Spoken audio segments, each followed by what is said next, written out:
तो ये तो था 12 राशियों का राशिफल। चलिए अब जान लेते हैं आज का महा उपाय।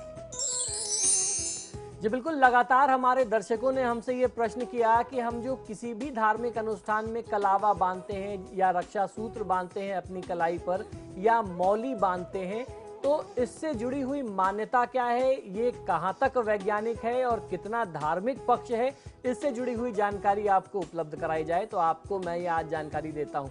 आपने अक्सर देखा होगा कि लोग पूजा पाठ और शुभ अवसरों पर कलाई में मौली यानी कलावा बांधते हैं, जिसे रक्षा सूत्र कहते हैं। आपने ये सोचा है कि अगर इसके पीछे कोई कारण है और आप ये मानते हैं कि यह कारण सिर्फ धार्मिक होता है, तो ऐसा नहीं है। असल में कलावा बांधने के पीछे ऐसे वैज्ञानिक कारण हैं जिसे जानकर के आप हैरान रह जाएंगे। कलावा बांधने की परंपरा ऐसे शुरू हुई और जो उसके वैज्ञानिक कारण हैं उनको सबसे पहले हम जानते हैं। इसके कुछ धार्मिक पहलुओं पर भी हमको दृष्टि डाल देनी चाहिए कि इसके धार्मिक और वैज्ञानिक आधार क्या हैं।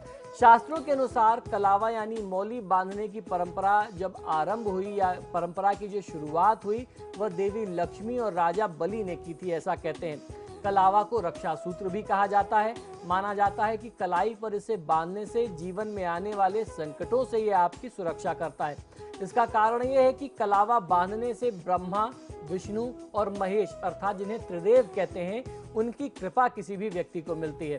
सरस्वती, लक्ष्मी और पार्वती की अनुकूलता का भी लाभ मिलता है।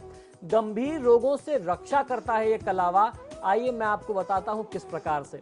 शरीर विज्ञान के अनुसार शरीर के कई प्रमुख अंगों तक पहुंचने वाली नसें जो हैं, जो स्नायु हैं, वो कलाई से होकर के गुजरती है। कलाई पर कलावा बांधने से नसों की जो क्रिया है वह नियंत्रित रहती है। वह नसें कभी डेड नहीं होती या कभी भी वो कम काम नहीं करती, वो हमेशा एक्टिव होती हैं और वो हमेशा बहुत ही रेगुलर तरीके से नियंत्रित होकर के काम करती हैं। और इस कलावे को बांधने से त्रिदोष जिसे कहा जाता है, वात, पित्त और कफ, ये जो 3 प्रकार के दोष हमारे शरीर में बताए गए हैं, वात, पित्त और कफ, इनका जो है एक आपस में बैलेंस बना रहता है, अर्थात सामंजस्य बना रहता है। क्योंकि आप समझते हैं, आप ये बहुत अच्छे से जानते होंगे कि अगर इन तीनों में से किसी एक का भी अनुपात बढ़ जाएगा तो हम तत्काल बीमार पड़ जाएंगे, हमारा शरीर जो है वो रोगग्रस्त हो जाएगा।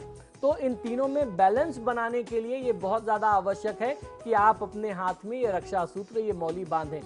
ऐसा भी माना जाता है कि कलावा बांधने से रक्तचाप, हृदय रोग, मधुमेह और लकवे जैसे गंभीर रोगों से काफ़ी हद तक ये हमारा बचाव करता है।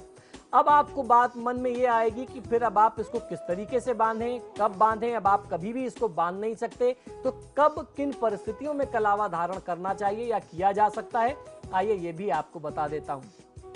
शास्त्रों के अनुसार पुरुषों एवं अविवाहित कन्याओं को दाएं हाथ में कलावा बांधना चाहिए। विवाहित स्त्रियों के लिए बाएं हाथ में कलावा बांधने का नियम है। अब आप सोचेंगे कि विवाहित स्त्रियों के लिए बाएं हाथ में कलावा बांधने का क्यों नियम है? इसके पीछे जो हमारा धार्मिक महत्व है, जो हमारी धार्मिक मान्यता है, ये भी आपको मैं बता देता हूँ।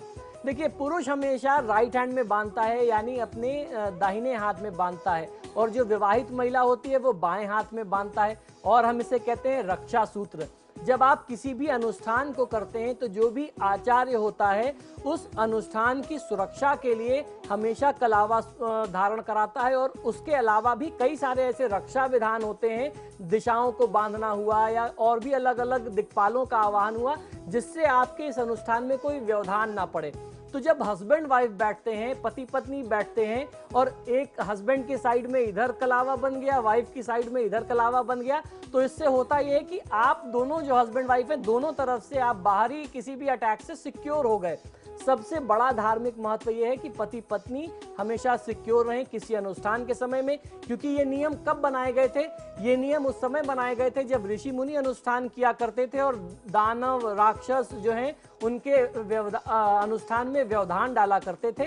तो तंत्र के माध्यम से, पूजा पाठ और मंत्र के माध्यम से आपके अनुष्ठान को सुरक्षित और सिक्योर करने के लिए ये लॉजिक है कि जो मेल्स हैं, जो शादीशुदा लोग हैं या जो लड़के हैं, वो साथ में बांधेंगे, और जो शादीशुदा महिलाएं हैं वो उल्टे हाथ में यानी बाएं हाथ में कलावा बांधेंगी, जिससे आप जिस समय अनुष्ठान कर रहे हो उस समय तंत्र के प्रभाव से या इस रक्षा सूत्र के प्रभाव से आपकी रक्षा होगी। आपके ऊपर कोई अटैक नहीं कर सकता, कोई आपके ऊपर आघात नहीं कर सकता।